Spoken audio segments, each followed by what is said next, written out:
tres parámetros: energía, longitud de onda y frecuencia.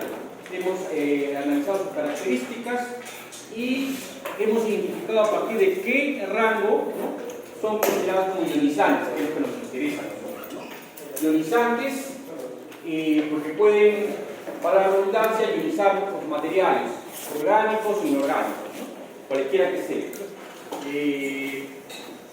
Ahora vamos a hablar de las reacciones ionizantes asociadas con otro tipo de característica. Pretendemos al final de la sesión podamos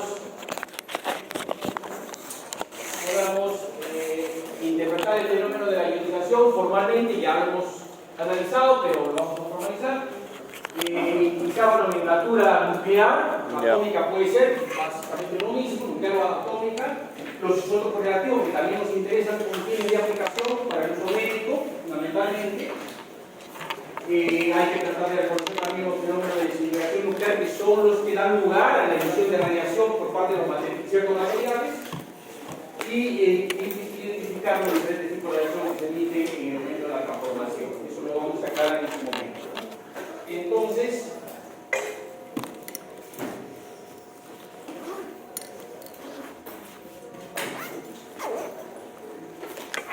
vamos a considerar algunos materiales naturales que existen en el universo en general y en el planeta en particular, que son altamente radiactivos, que pueden ser blindados o encapsulados en un contenedor como este, ¿no? Ya ustedes tienen la idea de encapsular al material radiactivo, colocar una pequeña ventanita y usarlo como cañón de partículas. O puedo también confeccionar una fuente artificial, por ejemplo, podría ser una fuente de rayos X, un acelerador lineal. He pretendido de alguna manera esquematizar, ¿no?, que cualquiera de estas radiaciones tiene la capacidad de afectar a los átomos de los materiales orgánicos e inorgánicos. ¿De qué forma va a afectar? Entregando energía, en primer lugar, en primera instancia, ¿no?, en el primer proceso más básico, a los electrones de alguna de las capas, de alguna de las órbitas cercanas al núcleo. Y dependiendo de la energía que le entregan, estos electrones pueden ser excitados, y hemos analizado los canales excitados, se ha pasado otro nivel de energía, y podría regresar inclusive, pero excitarlo. El estado fundamental o base pasar a un estado excitado, de un nivel n igual a 2, n igual a 3, etc. Pero hay circunstancias en las cuales la energía de estos entes es tan importante, tan alta, que yo puedo sacar el electrón básicamente de la vecindad del núcleo y por ende del átomo, formando lo que se conoce como un parión, ¿no? El átomo sin el electrón, un ion positivo, y el electrón de por sí es un ion negativo, un parión. Esto es lo que sucede y se puede evidenciar en los gases, por ejemplo, ¿no? Con fines de detección yo puedo crear esta ionización, ¿no? También puede sucederse en cualquier otro tipo de materiales, decía, orgánico e inorgánico. El hecho de que se puedan formar estos pares de iones en material orgánico determina daño. Si es que yo estoy afectando el agua, les adelanto, ¿no?, estoy afectando el agua, el H2O, y que se le consume la célula, puedo formar radicales libres, y algunos de estos radicales, como el H2O2, son dañinos para la célula. La célula lo consume y se daña, ¿no?, se daña. Entonces, en el caso de materiales orgánicos también, el efecto es nocivo, es perjudicial, es importante, ¿no? Pero esa es la idea de la ionización. ¿Quiénes son los que provocan, bajo el tema que nosotros estamos enfocando, ¿no?, estos elementos, que pueden ser efectos naturales o artificiales? Entonces, formalmente decimos que la ionización es la formación de pares de iones con átomos, también puede hacer con moléculas, debido a procesos físico-químicos. Producto de la ionización, los átomos quedan con un exceso o con un defecto de carga eléctrica. Parece muy importante, pero es la base de todo. Y entonces, bajo nuestro punto de vista, ¿qué son radiaciones ionizantes? Pueden ser partículas, sí, pueden ser, ahorita vamos a formalizar, pueden ser partículas alfa, pueden ser partículas beta, positivas o negativas, o puede ser radiación electromagnética, ya hemos analizado la radiación electromagnética, con energía suficiente para ionizar los átomos en moléculas, materiales orgánicos y inorgánicos. Ahora, producto de esa interacción de esta fuente radiactiva, natural o artificial, que interactúa con el material, extrae electrones en una primera fase, en un primer momento, extrae electrones, y a ese proceso se le conoce como ionización primaria. Ese primer evento, ¿no?, por el cual yo logro extraer electrones de los materiales con los cuales interactúo. Pero no olvidar que estos electrones salen con energía cinética, ¿no?, energía suficiente para que ellos mismos puedan interactuar con otros electrones de otros átomos del material o de otros materiales, constituyendo lo que se conoce como ionización secundaria. Hay una ionización secundaria y hay una ionización primaria. Y con fines de magnitudes de unidades se debe aclarar, ¿no? Si estamos hablando solamente de la ionización primaria, o si estamos hablando solamente de la ionización secundaria o de ambas, ¿no? Acá aclara bien que la ionización primaria es la ionización producida producto de la interacción de la radiación incidente con los electrones atómicos de la que hablamos en la primera fase. Y aquí en este caso, la secundaria es la ionización producida como producto de la interacción de la radiación primaria, ¿no? Esa radiación que sale, ¿no?, básicamente, por ejemplo, podría ser electrones que salen producto de la interacción de la radiación que llega al material. Esos electrones con energía suficiente interactúan con otros átomos, y así se hace una especie de avalancha, ¿no? Esa es la radiación secundaria.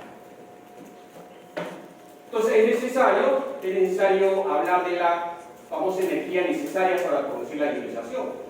Nosotros ya hemos adelantado, en un momento hicimos un pequeño ejercicio para identificar cuál era el rango a partir del cual se consideraba ionizante a las ondas electromagnéticas, a las radiaciones electromagnéticas, y hablamos de entre 4 y 12 electronvolt, tomamos como 4 el valor mínimo.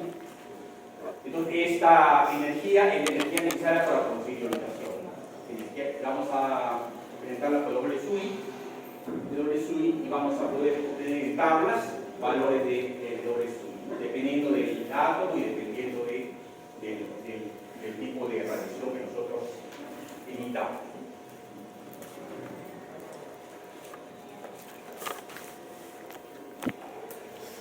Podemos hablar también de una ionización total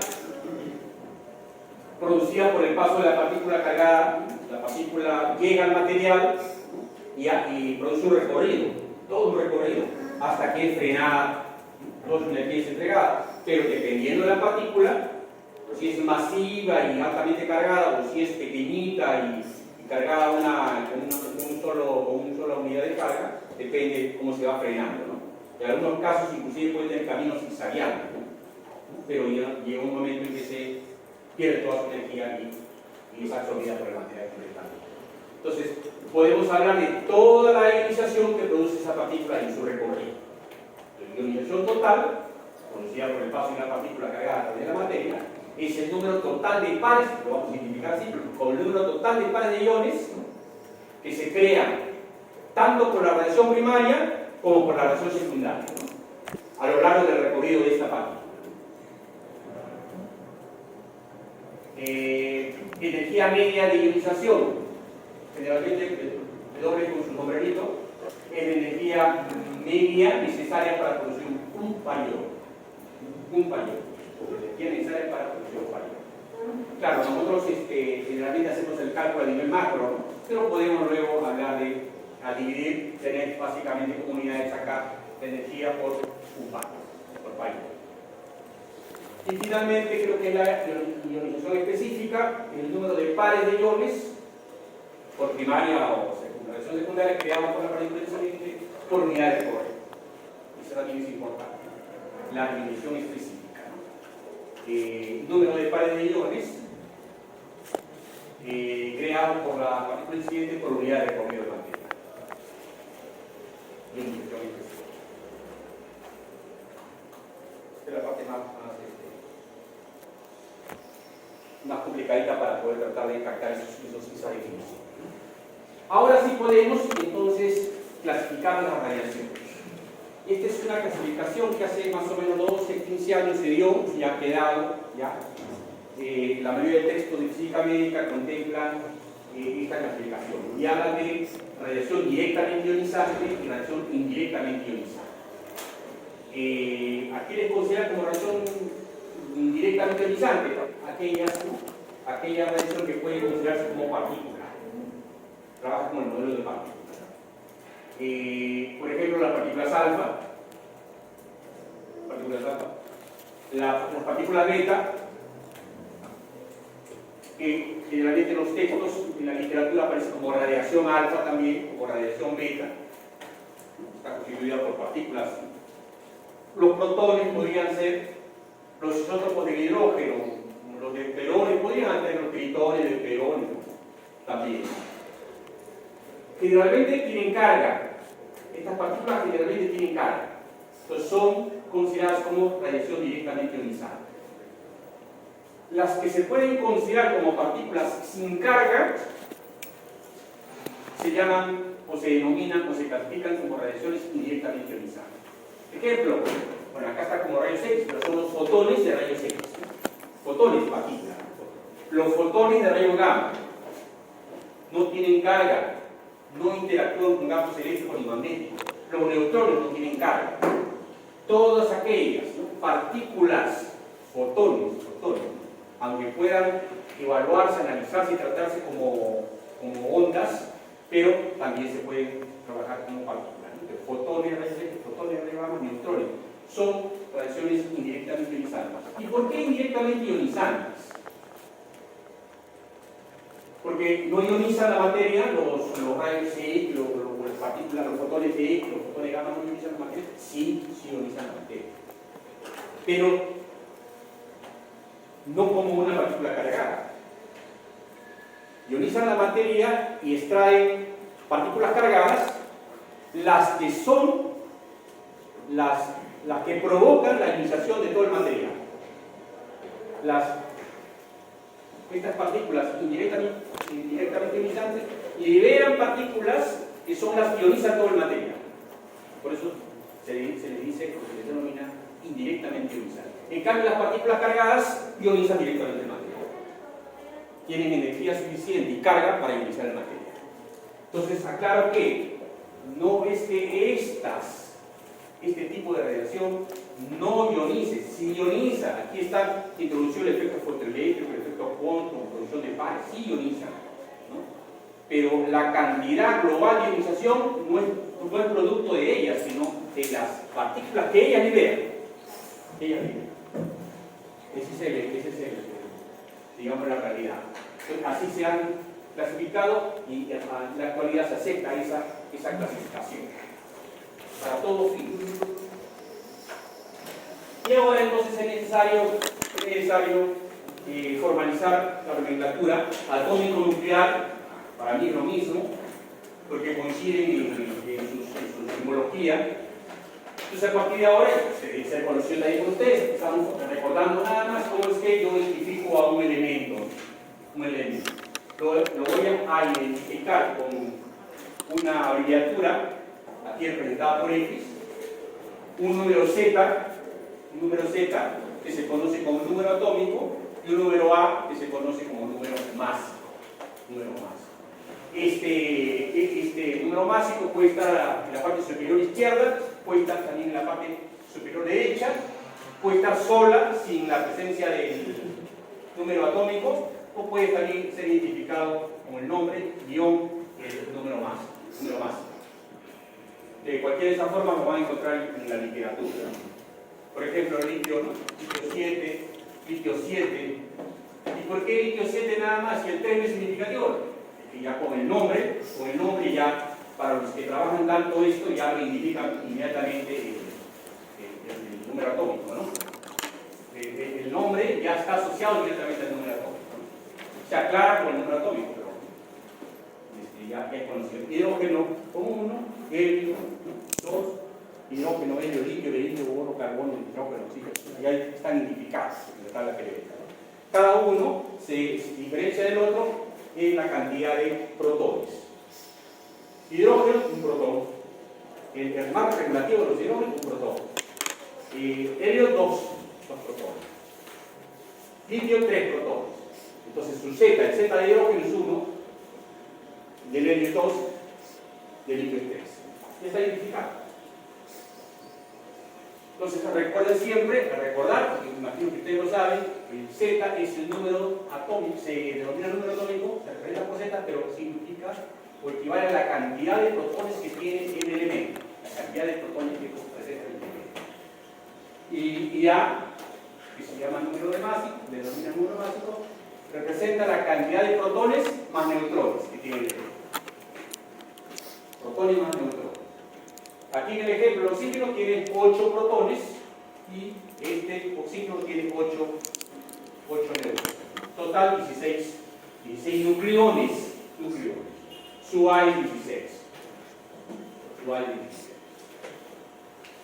La diferencia entre A y Z es evidente, es el número, representa el número de neutrones. A menos Z.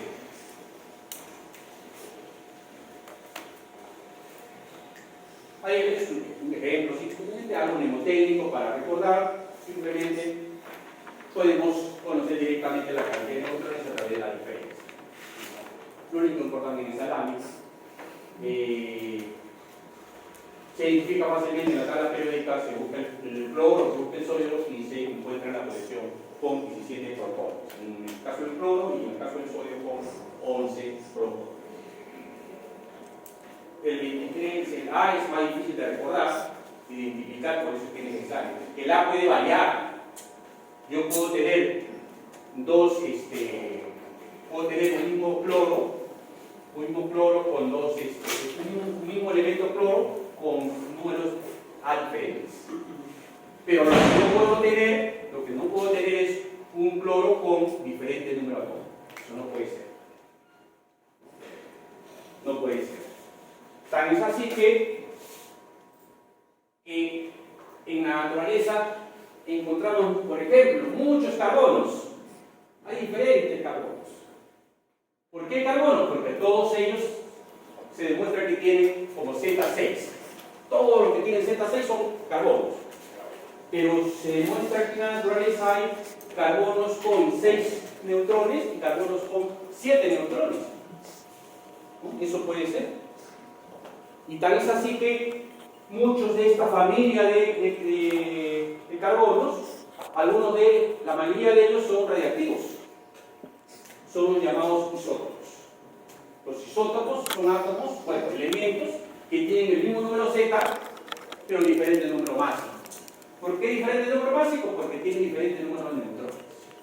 Es muy conocido los isótopos del hidrógeno. El hidrógeno, el protio, básicamente el protio, el deuterio y el tritio son conocidísimos, ¿no? En el caso del hidrógeno tenemos un solo protón, no tiene neutrones, ¿no? El protio tiene un protón y un neutrón, y el tritio tiene un protón y 2 neutrones. Todos tienen Z1, pero en algún caso en un elemento tiene el A1, el A2 y el A3. Entonces ya sabemos lo que son isótopos y la característica es que mucho de la familia de un elemento es radiactivo y son usados en medicina nuclear, fundamentalmente para tratamiento o para diagnóstico de neoplasias. Con mucha regularidad. Algunos son naturales, algunos se han creado artificialmente. También como los isótopos, hay isóbaros. Nosotros hemos usado isótopos, no usamos isóbaros, pero existe esta clasificación de elementos que tienen el mismo número másico, ¿no? El mismo número másico. Y claro, en este caso tienen un número másico, pero tienen diferentes Z, por eso es que se llaman, tienen diferente nombre, hidrógeno y helio. Acá habrá 2 protones, acá habrá 2 neutrones, acá habrá un neutrón. La suma da 3. Son isóbaros. Entonces hay que reconocer que son elementos que tienen el mismo número másico, aunque tengan diferentes números atómicos. Diferentes números. También hay los isótonos. Tampoco he trabajado con isótonos, pero existe la clasificación. Son elementos que tienen igual número de neutrones. La diferencia entre A y Z es la misma. Aquí la diferencia es 2